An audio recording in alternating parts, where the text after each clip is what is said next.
What's up, shitheads? Go ahead and get it out of the way. Yeah, go All ahead. right. So we're a little. We're gonna wrap Yeah. up last season's fantasy football league, and Chase won, and now we're on to the next season. So, I'll remind you all, don't you worry. That oh, we know. BTB. What is it after a 3-peat? Is it just 3P? Is that all it is? It's It's gonna a- be it's a hard league reset.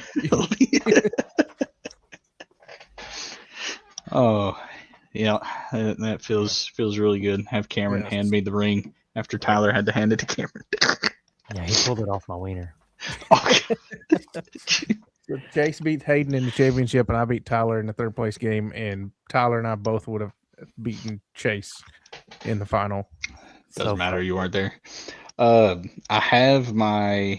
pretty sure I have my punishment for Hayden figured out. I have the two things that I'm going to purchase, in which he will be wearing during our golf outing. Once we figure out what day that is, by the way. Good luck getting him to wear it during the golf outing, because he's already said I didn't agree to wear that for a whole day. He said I agreed to wear it. No, not a whole day. It'd just be to take a picture. All right, yeah. Well, And honestly, one of the things he may want to keep. I'm not even gonna lie. Oh, okay. He will throw that in the trash can so fast. Not the one that I'm thinking of. Okay. The other one, yes, most definitely. Yeah. Yeah. speaking of that, we should probably discuss what happens if Chase does win again. So what the plan? Yeah. I don't know how many people are actually going to watch this, but it would be nice to have some input. We did agree that if somebody won 3 consecutive years, that we would have a league reset. Which it seems to be that not everyone is fully aware of that, but right. Don't worry, they will be. Yeah. So league reset if Chase wins again. And do we decide? Are we doing one keeper, 2 keepers off of our team, and then redoing the rest? Or I guess that's part of the fine detail. So this is what Grant was telling me. Which one? Tyler? Grant Collins said Tyler and Grant talked a little bit about that, and said that you could have like 3 keepers, but everyone would select 2 of your 3 or some kind of ratio of some sort. Do a random. Do like a random draw of some sort. Yeah, right. So here's my thing, and I talked to Grant about that specifically. I was like, okay, so if we looked at my roster, my 3 players that I'm probably trying to keep, some form of Jamar Chase, Justin Jefferson. If we decided to go into a super flex, that would definitely change things, right? But then I would probably pick like James Cook or let's just use James Cook for simplicity here.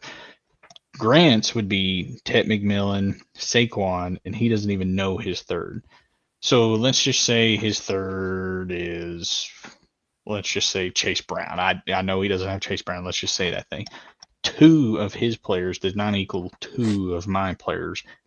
So does that mean those keepers we choose to remove the pick of their value in the draft?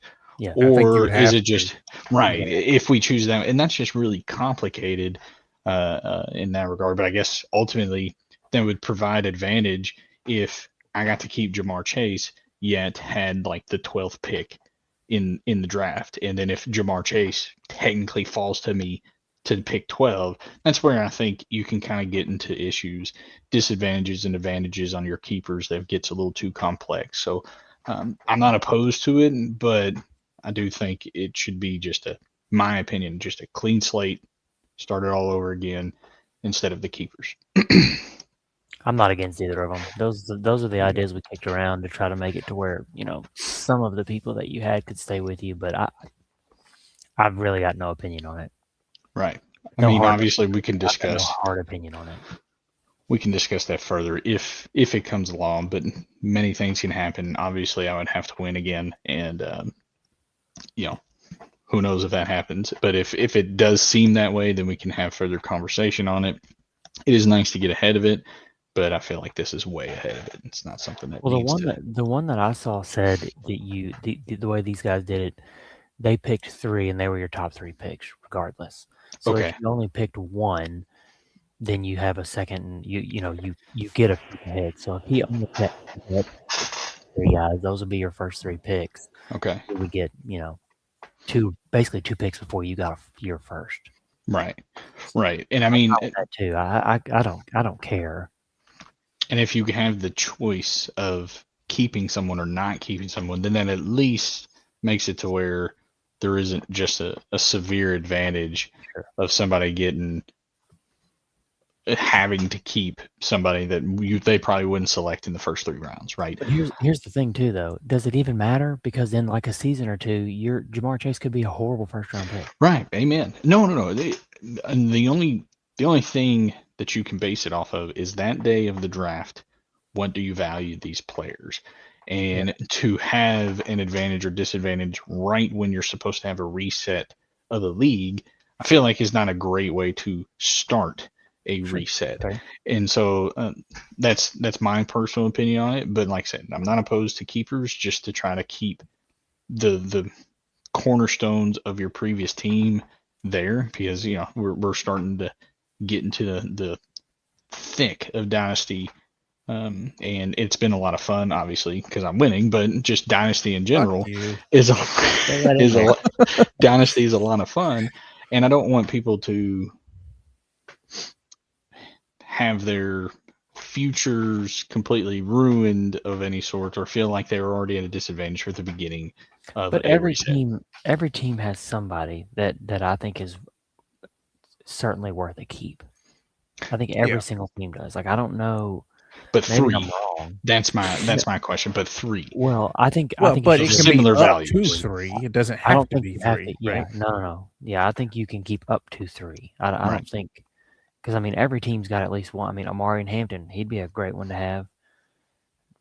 Josh Allen would be a decent one. He's got maybe. And would you all be opposed to make it go into a super flex? I personally don't like Superflex. Now, Okay. That's one opinion. So if the majority of the league wants to do that, I'm not going to say no. I don't care that much, but I personally would rather not do Superflex. Okay. With Drake May on my team, that's me saying that with Drake May on my team. So. If our league was a super flex, would we have made the trade with Josh Allen and Lamar Jackson? No, I would not have traded Lamar Jackson. For Josh Allen? Yeah, I wouldn't have traded Lamar Jackson. At that time. Okay, I see. At that time. Now, right. Yeah, it doesn't matter to me now. Yeah, I probably would now because they're both old. Right. But Lamar Jackson's not as old as Josh Allen, I don't think. Right? Isn't he a year? And he's starting but he's starting to show that he can't run as well as he was before, so he's not a fantasy cheat code. Yeah. But at that time, I would not have made that trade. I made that trade at the time because I thought that was the peak value for him. And I didn't think that Josh Allen was that much of a downstep, which turned out Josh Allen was better. Right. But at the time, that's not how I viewed it. And I did think that Devontae Adams was going to be a difference maker. And I was right that Marvin originally was not a difference maker. Mm-hmm. Yeah. We'll see if he can make it happen next year. That's for sure. I hope he can. I want Michael Wilson to be good. Michael Wilson was a fantastic player. I still selected him. I think I selected him. I traded Brock Purdy for him. That's funny. Mm-hmm. You picked him in the 4th round. Right. I only know that because I literally just looked at it. Awesome. We did have a trade happen a month ago with Chase and Trey. Jaylen Warren and a 4th for Alec Pierce. That was the week before free agency started. Yep. And I just, since Kenneth Walker has gone to the Chiefs, I feel like I am kind of rich in the running back position. So I just wanted to have a potential wide receiver 1, thinking he was going to go to the Raiders. He stayed with the Colts, but Michael Pittman was traded to the Steelers. And so now he's technically the wide receiver 1, but I don't like the fact that he stayed with the Colts because Daniel Jones is still recovering from that Achilles injury. So that's fine. He'll just throw the ball more. Well, I mean, which if he could throw right or left, do you know? I don't know that actually. If it's a left, who cares? But I think the thing that's going to be a problem with him is that he was a deep ball threat because he was getting single coverage and wasn't really getting help over the top. But now, if he's going to be wide receiver 1, is he going to get more of that help over the top? And he's going to have to show that he can run the shorter intermediate routes and get open. But this wide receiver class is deep, and although the Colts don't have a number or first round pick, they're going to have a selection. I think they have the 47th pick in the second round. I forget, but they're going to have probably a good choice of somebody, an X receiver or a fast receiver to take that role and maybe take some pressure off of Alec Pierce. And that's my segue to try to get to the rookies conversation here soon. Well, let's jump in it. So Chase is our resident rookie expert. I love rookies. It's just before we get into the rookies, I've looked through everyone's team to try to see who would have keepers, and there's literally only one team that I'm like, I don't know that I would keep a single player, and that's Sweet Pea's team. His is the only team that I look at and think, who would I even keep that's worth a first round pick? And I don't think he has anybody. Yeah. Well, but doesn't he have McCaffrey or? Yeah, he's got McCaffrey and Herbert be an okay one, but he's not worth a first round pick. Right. So if I'm him, but the thing is too, if we do, like we said, like, hey, whoever you pick is going to be your first round pick, then it doesn't matter. He'll just have the first overall pick and maybe the second overall pick. Right. Yeah. And I feel like that's how you need to do that if you're going to try to keep it as fair as possible. I also think that it should be in reverse order of how people finish next year too. So if he comes in last next year, I think he should have the first overall pick. Yeah. I know it's a fresh restart, but I wouldn't want to random it. I would want it to be, that, again, it's not a super hard opinion that I take, but if him and Wendell come in last, then I think they should have the first 2 picks. Right. And because we do it now based off of potential points, well, that's kind of out of the window because we would be redoing everything. So it doesn't, that makes sense to do it that way. I don't know. I guess I'm the old man of this conversation. I feel like a restart should be a restart. You just start from scratch. Yeah. But dude, you look historically at how everyone has finished over the years. You've had the same group in the top 5 pretty much every year. Well, having the number 1 overall pick doesn't necessarily mean you're going to have the best team because obviously you snake draft, right? You have the best chance to get it going. You got the snake draft because, obviously whoever's 10 gets pick 11, the first pick of the second round. So, but I've actually seen a lot of people now doing like a 3rd round reverse where right. They do the first, or I think that's how they do it. The first 2 rounds are not snake drafts, and then they reverse in the 3rd. Right? See, I thought it was a snake, but then once you got to the 3rd, whoever had the 201 gets the 301. Maybe that is how it works. Either way, I think that's another thing to explore too. But I feel like that was good for super flex. Or do we go reverse order of the historical standings? Could do that. I'd be fine with that too. Yeah. Because Chase is going to have Chase is number 1, like that's not going to change. I'm number 2, that's not going to change. And then Trey's at 3, Tyler 4, Hayden 5, Wendell 6, I'm really Collins 7. Oh, I had that one year where I went 3-27 because I had all the injuries. Yep. Yeah, you take that year out, and I'm probably up there with you guys. Right. My other years, I've got one of those years too. Yeah. Was it a 3-win year? I don't think anybody's had as bad of a year as I did. Wendell's last year. Hayden had a bad one, I remember. He did have a bad year, didn't he? But let me see what that was last year for Hayden. Like 2024, he went 4-24. So still not as bad as my 3-27. Wendell had 1 win this year. Yeah, Wendell had the 129. How did he go 4-24 and you went 3-27? Did we add a regular season, or was that when they switched we moved from 16 to 17? Or when they did that, we lengthened our season too. Okay, all right. My shit year wasn't on this. Wasn't on. Yeah, I didn't think you. Yeah, I didn't think you. I thought yours NFL. was. Yours was like a long time. Because I'm the median rule. That's right. Yeah, the median rule. That's the Will McKenzie rule right there. Yeah. That's funny. Oh my god. Okay, we can talk about it. We can talk about rookies. anyway, Chase, go yeah, ahead. I'm rookies. gonna phase out real quick. Okay. I mean, it's just basically like what. Here's my question, right? Obviously, all of this is gonna change in the draft when the actual NFL draft happens. They're placed.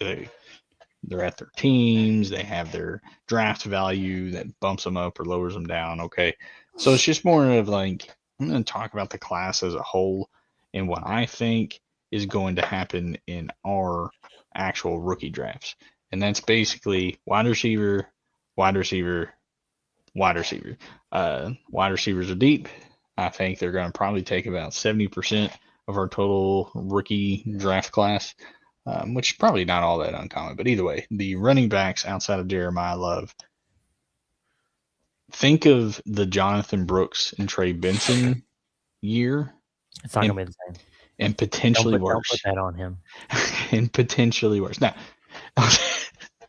yeah, especially if Jeremiah Love goes to the Titans. Like, get out of here with that. He's going to be a stud. No, but that's the difference is you have a Jeremiah Love. Jonathan Brooks was not even close to the prospect of Jeremiah Love.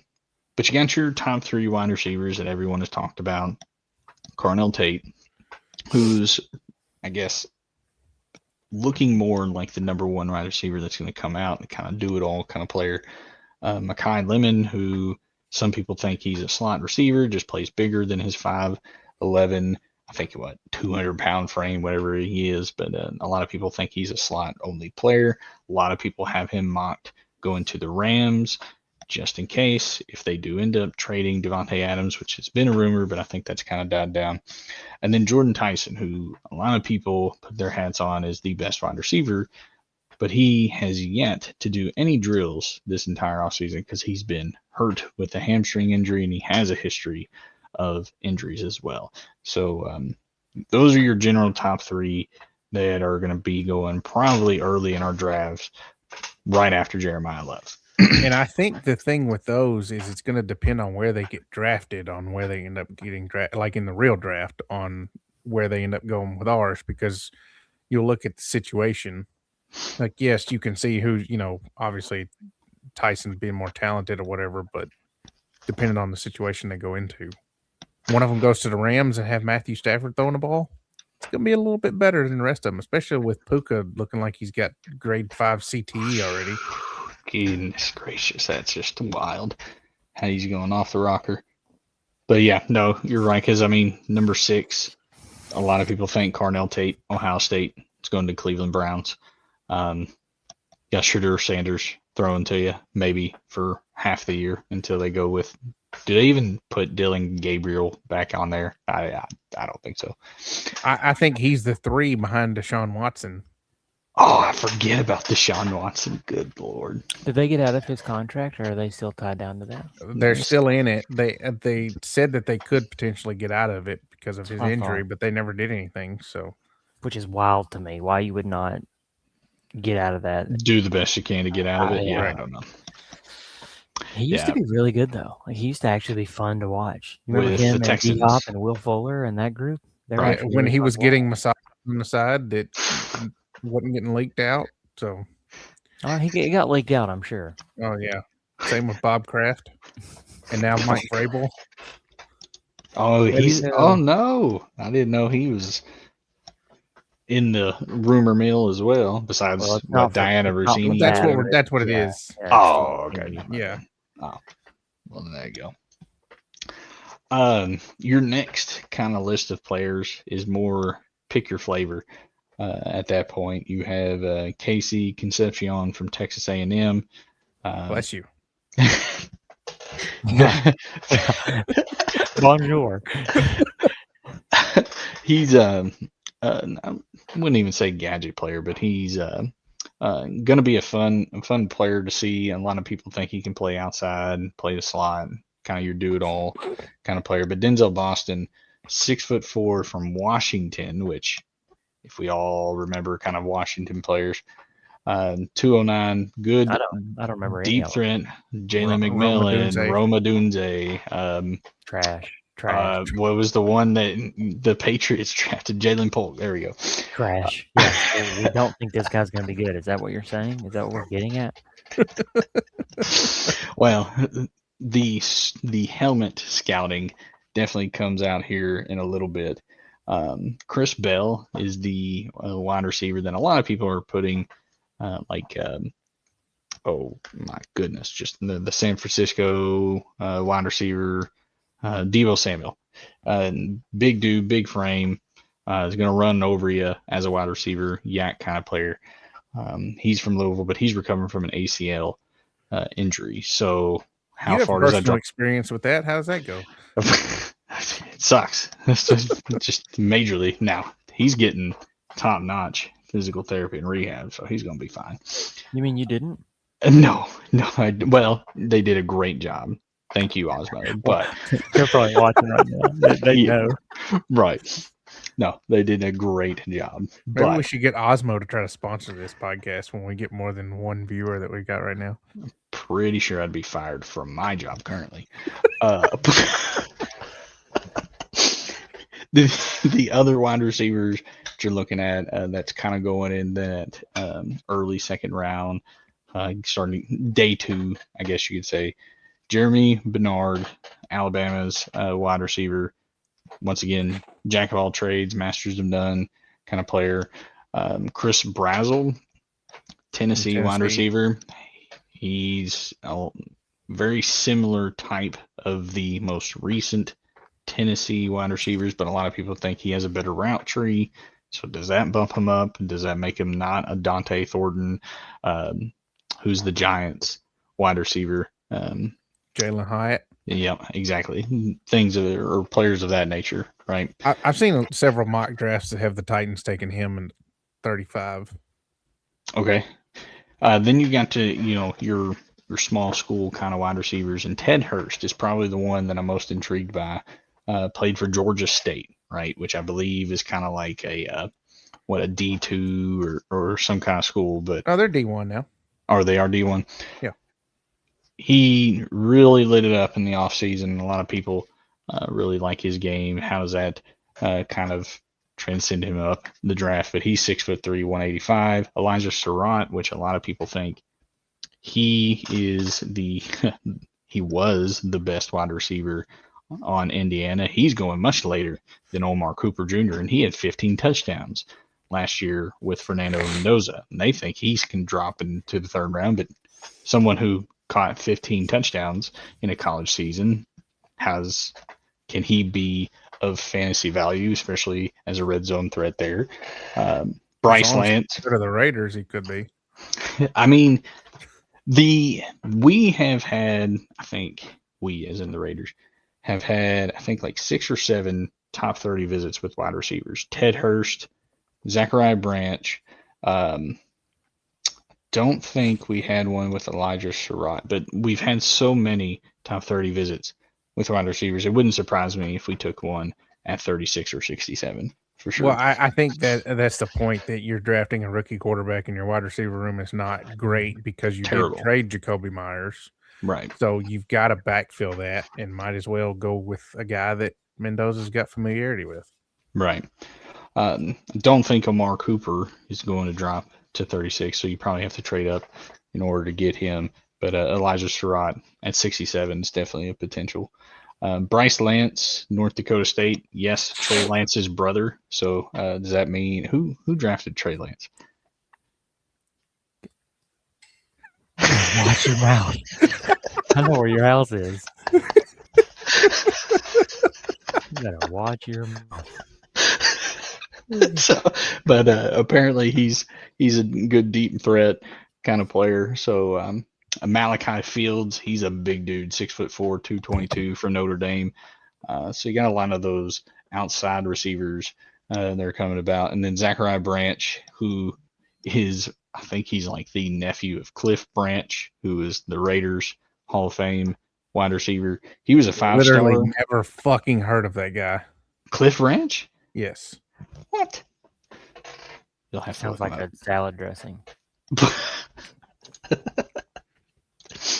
The running backs, though, I don't know if you all have heard. He's dead. That's why I hadn't heard of him. Yeah, he's That's horrible. he's old. He is. Bless his heart. Oh.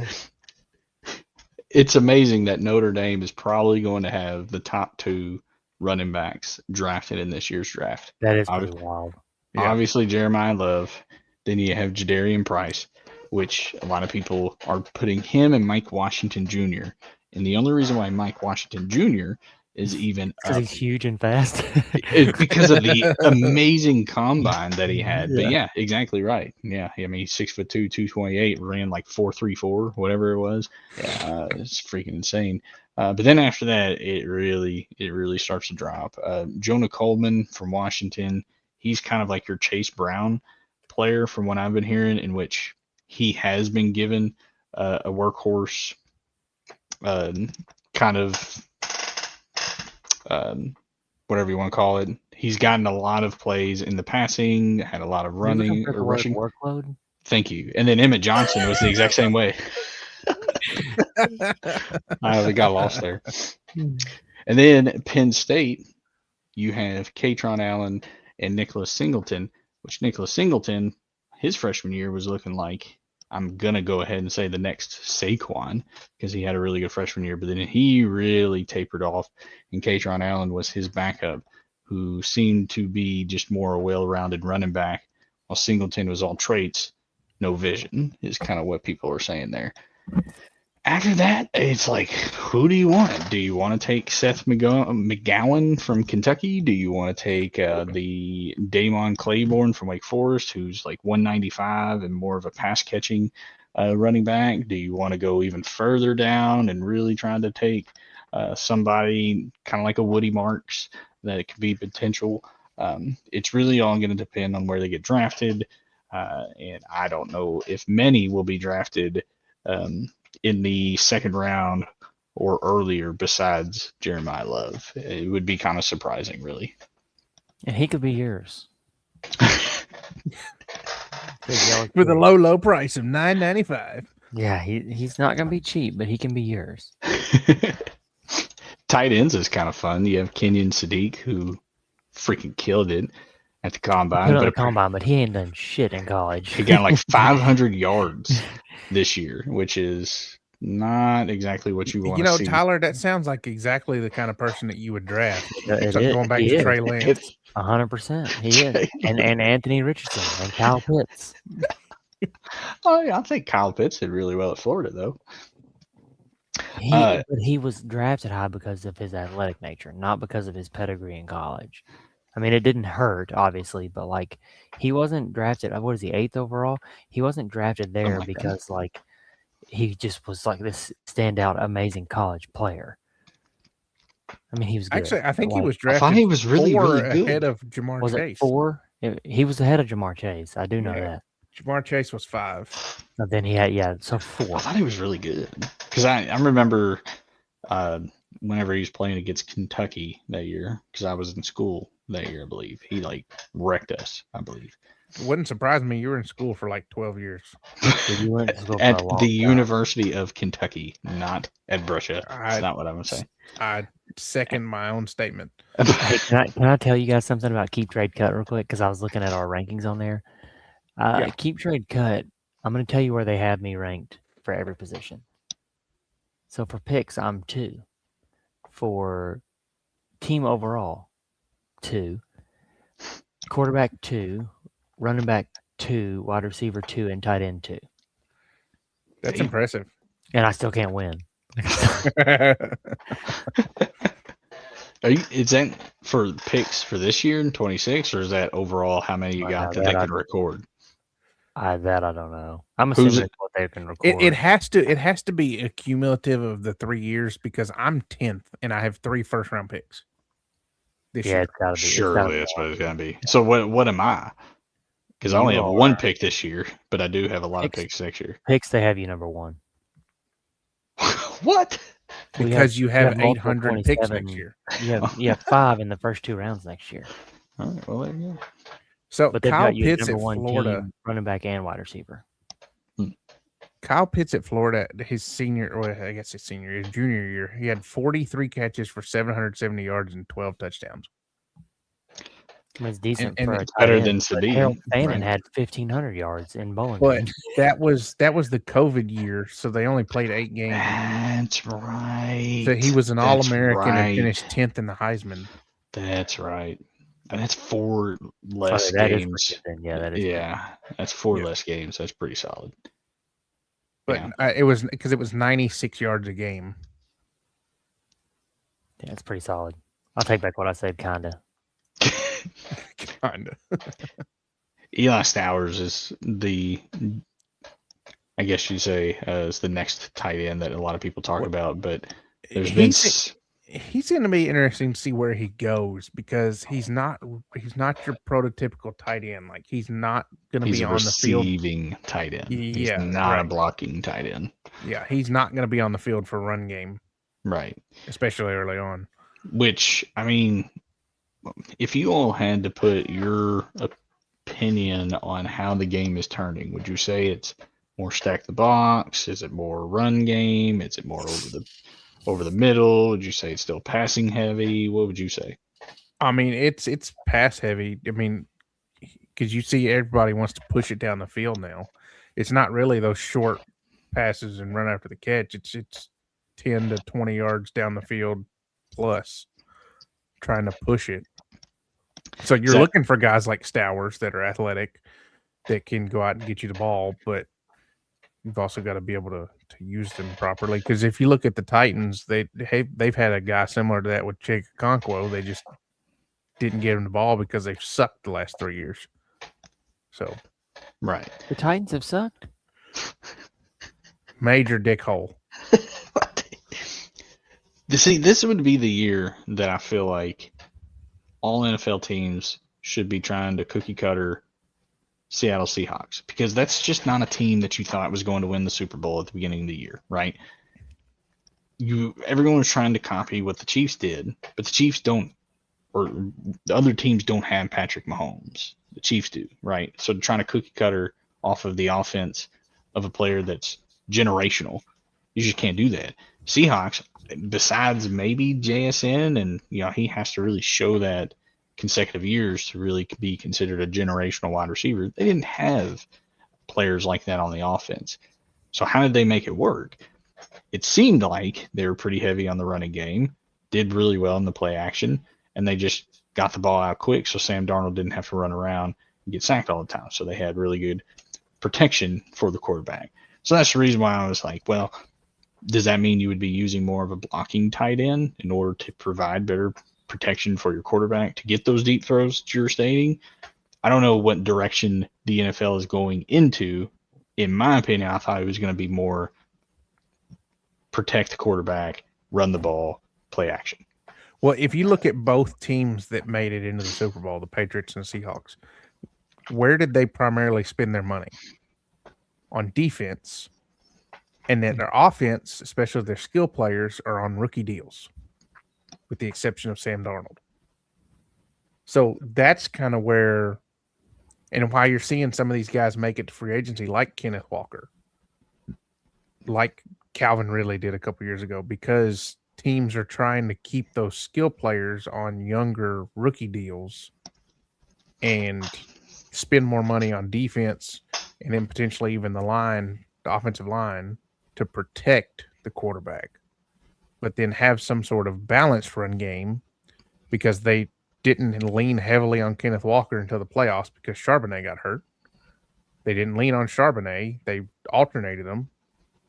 They went back and forth between them both all year. And then Sam Darnold was throwing for 4,200 yards or whatever it was. So I think it's more of a passing league. You don't see guys getting more than 15 carries a game, with the exception of Derrick Henry or Saquon Barkley. But even then, Saquon doesn't, because Jalen Hurts apparently whines and runs his own plays. So yeah, that's been getting out of hand there. The destruction of the Phillies there.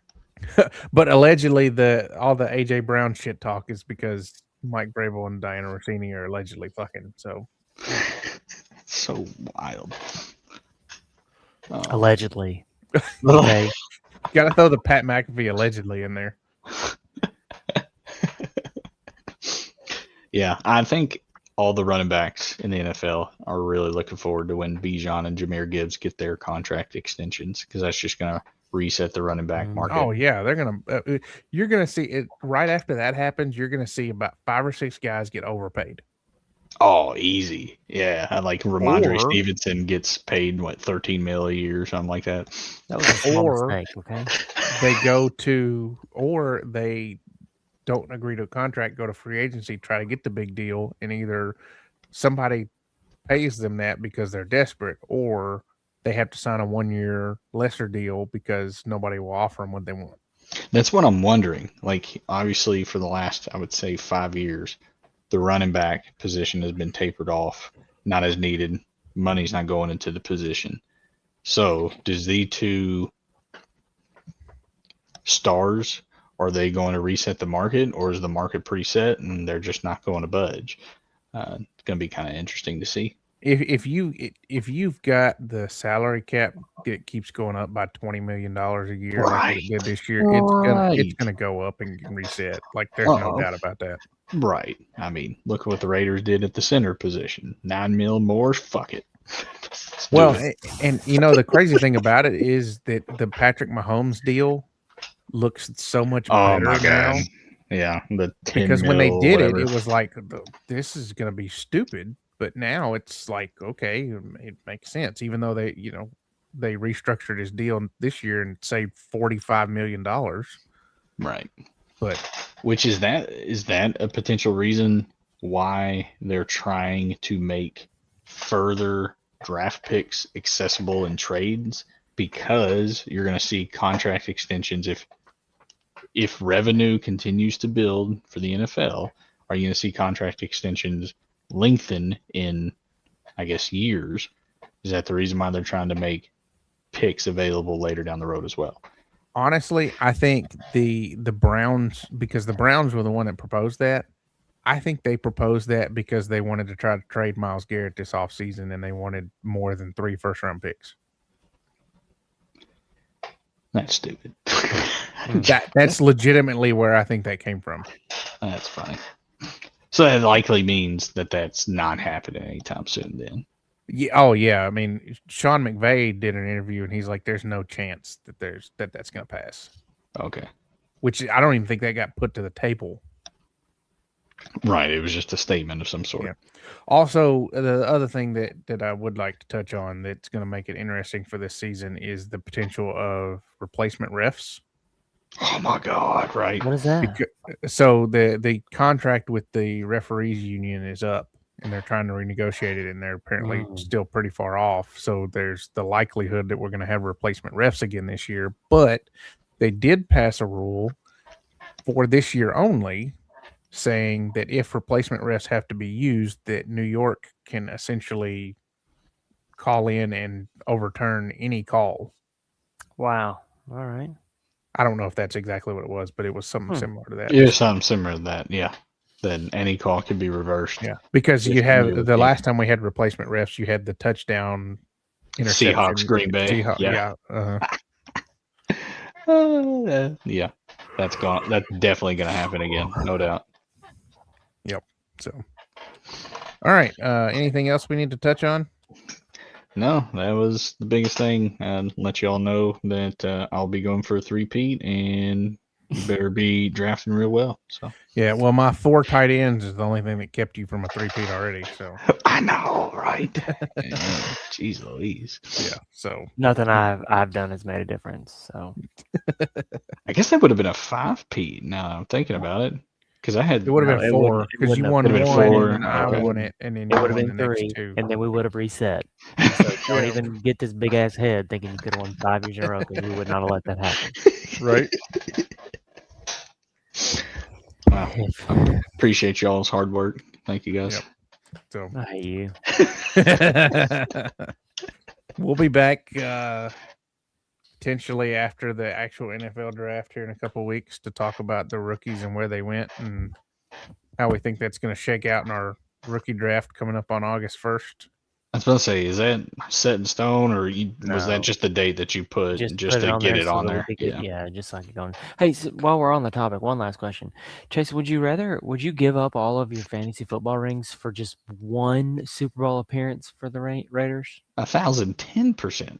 Just to watch them lose. 1,010%. I became a bandwagon fan in 2002 whenever they made it to the Super Bowl, and I like their jerseys. Since then, they have sucked and have won one playoff game. Actually, no, they have won 0 playoff games. They've been in 1 playoff appearance.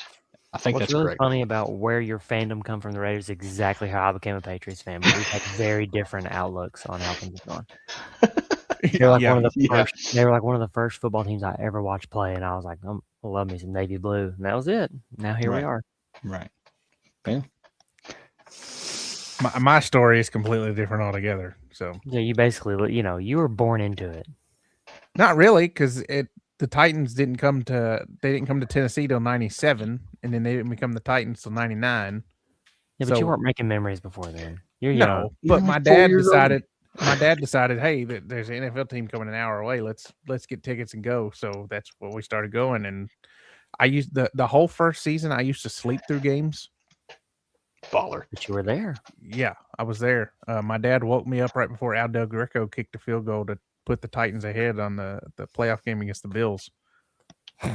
So I was awake for you guys. Would you, if Kentucky got an NFL team, would you shift your fandom to the Kentucky team? No, because they wouldn't stay in Kentucky for 5 years.